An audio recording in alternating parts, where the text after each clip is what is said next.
नहीं है, क्योंकि अगर तुम्हारा किसी के प्रति अटैचमेंट है, ठीक है, वो तो तुम अपने आप को खुद हानि पहुंचा रहे हो। ठीक है, तुम उसके जो तुम कर रहे हो उसके पीछे तुम क्या हो, खुद ही मतलब वो हो, रिस्पॉन्सिबल हो। और बताया जाता है कि जो बॉडी मिलती है ये इंजॉयमेंट, ये बेसिकली क्या करते हैं, लोग समझते हैं कि इंजॉयमेंट के लिए मिली है। ठीक है, देखिए इंजॉयमेंट के लिए नहीं मिली है। और कुछ लोग समझते हैं कि हम तो, कुछ लोग बोलते हैं ना कि हम तो बचपन से ही बीमार रहते हैं, ठीक है, तो सफरिंग्स के लिए बॉडी नहीं मिली है उनको, उनके कर्म की वजह से ये बॉडी मिली है।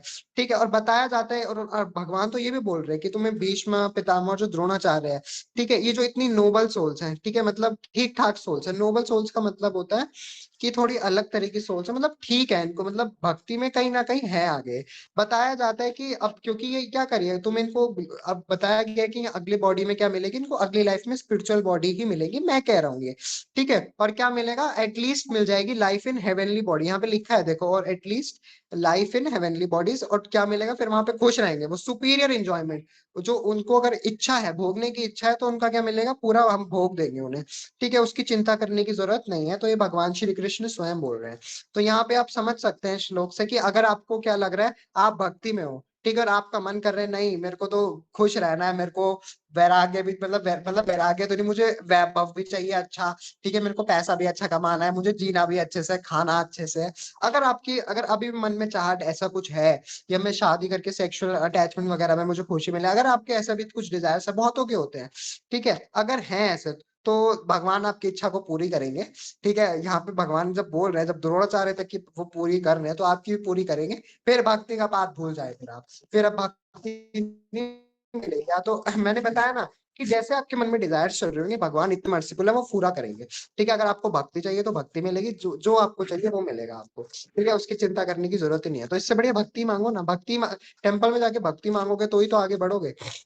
ठीक है, तो अब कुछ तो अच्छा कार्य, अब भाई अब अगर अब किसी के मतलब मान लो एक किसी भी एक सोल के 100 पुत्र है मान लो, ठीक है, तो उसमें से जो अच्छा कार्य करेगा उसको ही तो ज्यादा याद करा जाएगा, और मतलब नाम भी याद नहीं होंगे पहले तो उसी तरह तुम जब अच्छे कार्य कर्म करोगे तभी तो भगवान तुम्हें याद करेंगे। वैसे तो भगवान सबको याद करते रहते हैं, वो अपनी हर एक सोल से बराबर प्यार करते हैं। ठीक है, मतलब उनकी हर एक जो क्रिएशन है उससे बराबर का प्यार मिलता है उन्हें। ठीक है, बट डिवोटिस के साथ, डिवोटिस को थोड़ा भगवान ज्यादा देते हैं। ठीक है, डिवोटिस को मतलब डिवोटिस की कृपा ही मतलब वो कर देते हैं कि उनका मतलब जो एम हो, जो टेम्परेरी विशेष होती हैं वो ही खत्म कर देते हैं। फिर क्या रहती है, परमानेंट हैप्पीनेस, जो बोलते हैं कि तुम मेरे पास ही आ जा, अब जो तेरा टाइम हो चुका वो मेरी शरण में आने का हो गया है।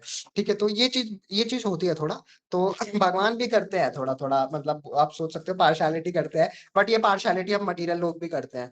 ठीक है, तो ये चीज होती है। तो डिवोटीज बनो तो अच्छा रहेगा ना, बाकी भगवान सबको सेम तरीके से देखते हैं। तो यहाँ पे मैंने बता ही दिया है कि जिसके पास परफेक्ट नॉलेज होती है, ठीक है, या कॉन्स्टिट्यूशन ऑफ इंडिविजुअल सोल के बारे में पता है, या एक सुपर सोल के बारे में पता है। मैंने बताया ना दो तरह की सोल होती है, एक इंडिविजुअल सोल होती है जो मतलब आम इंसान की होती है, जैसे हम सब की होती है, डॉग कुत्ता बिल्ली इन सब की होती है। और एक होती है सुपर सोल, ठीक है, जो कृष्ण की सोल है।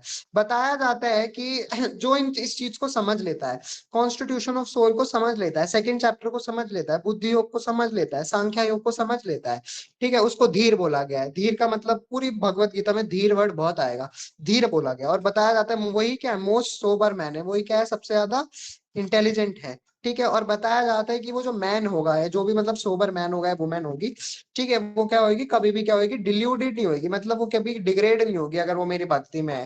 ठीक है, उसका मतलब उसकी जो योनियों का मतलब इंक्लिनेशन है, भक्ति में जो उसका इंक्लिनेशन होगा वो मैं अपनी कृपा से दूंगा।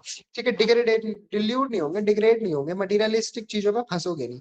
ठीक है, तो यहाँ पे क्या होती है कुछ मायावादी फिलोसफी होती है। ठीक है, मायावाद फिलोसफी का मतलब मैं बहुत बार बता चुका हूँ।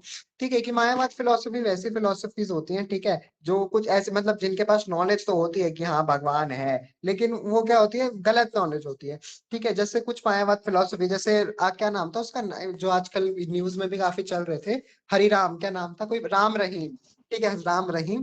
तो वो सब क्या मायावादी फिलोसफी के है, वो बोलते थे ना ये हम ही भगवान है, हमसे ही पूछो। तो आपको एक और भी थी, आई थिंक ओशो करके कुछ है, बहुत सारी मायावादी फिलोसफी आपको मिलेंगी। तो अगर आप अगर हम आपको पूरी छूट देते हैं कि आप इनके साथ भी जुड़ सकते हो, ठीक है, फिर कल्याण नहीं होगा आपका, डिग्रेडेशन होगा। ठीक है, क्योंकि बोलेंगे वो कि आप हमारी पूजा करो, हम ही आपके लिए भगवान है, पहले गुरु को ही पूजो। तो ऐसी फिलोसफी में क्या होता है, गलत ही, आप डिग्रेड हो जाओगे। और ठीक है, तो मायावादी फिलोसफी को भी ढंग से समझे। अगर आपको लग रहा है कि कोई आपको चूज करना है अपना संप्रदाय वगैरह, तो अच्छे से चूज करें, पहले देखें कि वो किस लेवल तक काम कर रहा है या किस लेवल तक वो तुम्हें इंक्रीमेंट कर सकता है। तो ये पहले अच्छे से देखें, उस चीज को फील करें, अगर अच्छा लग रहा है तो जुड़े उसके साथ, वरना तो आप अकेले रह के भी भक्ति कर सकते हैं।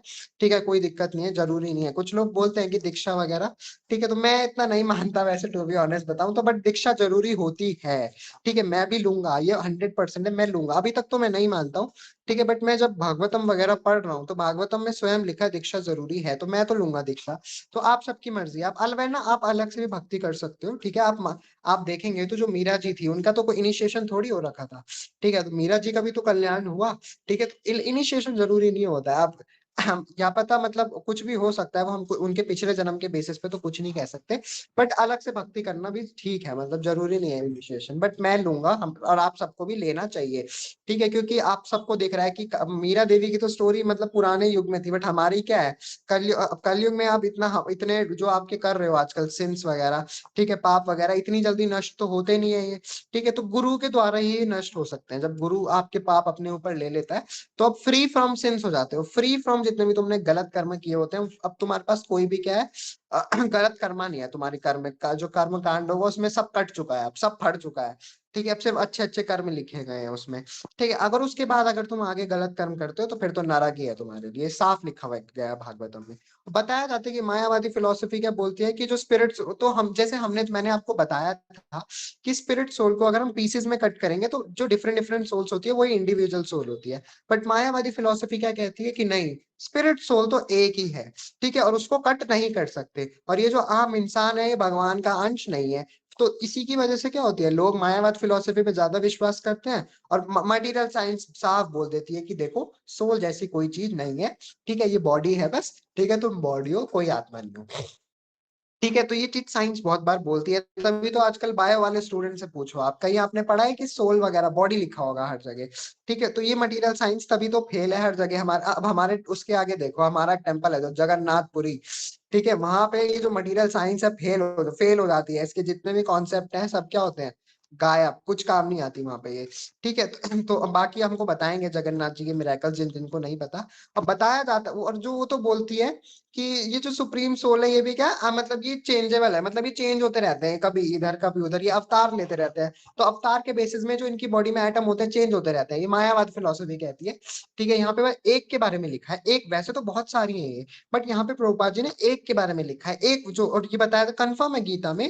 गीता में बता रखा है कि ये जो जो इस चीज को समझ जाता है कि क्या है, हम भगवान के अंश है, वो जो अगर भगवान का कहीं ना कहीं क्या है, हम एटम, आप जैसे बोलते हो, अगर हम देखें आजकल की दुनिया में तो हम समझते हैं ना कि हर एक चीज एटम से बनी है।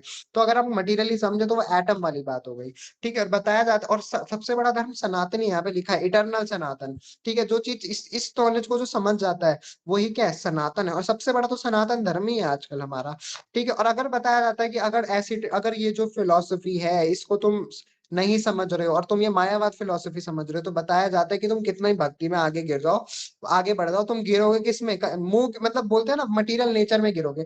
मतलब क्या बोलते हैं ना कि मुंह मुंह से गिरोगे, उल्टे मुंह गिरोगे, तो यही चीज होती है कुछ लोग, तो ये चीज करोगे तो उल्टे मुंह ही गिरोगे फिर। और बताया जाता है कुछ लोग को क्या, यहाँ पे कुछ लोग को बोला जाता है कि कुछ सोल्स ऐसी होती हैं, ठीक है,